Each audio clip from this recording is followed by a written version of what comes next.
26/11 हल्ल्याचा मास्टरमाइंड तहव्वूर राणाला भारतात आणलं। तहव्वूर राणाला ताबा NIA कडे तर दिल्लीमध्ये NIAच्या मुख्यालयाबाहेर पोलिसांचा तगडा बंदोबस्त तैनात।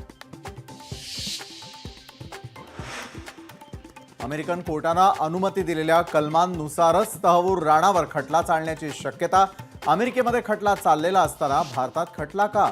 तहव्वूर राणाने केलेला सवाल। मुंबई हल्ल्याचा मास्टरमाइंड तहव्वूर राणा भारतात, मात्र पाकिस्तानने राणापासून हात झटकले। तहव्वूर राणाचा पाकिस्तानशी आता संबंध नाही। राणा हा कॅनडाचा नागरिक, पाकिस्तानचं स्पष्टीकरण।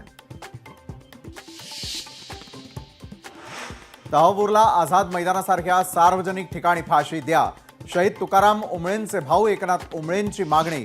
शिक्षा द्यायला कसाबसारखा उशीर करू नये, सरकारकडे अपेक्षा। एसटी कर्मचाऱ्यांना मार्च महिन्यामध्ये मिळाला केवळ 56% पगार।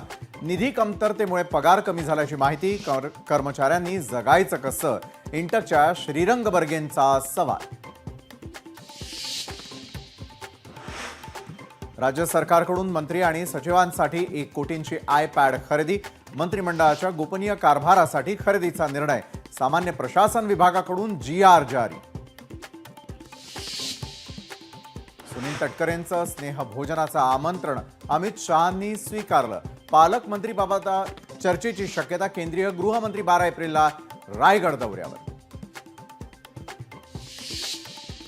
पुण्यामधील मंगेशकर रुग्णालयामध्ये गर्भवती मातेचं मृत्यू प्रकरण।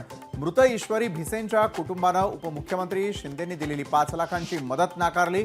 पुन्हा अशा घटना घडू नये यासाठी प्रयत्न करा, सुशांत भिसेंची शिंदेंकडे मागणी।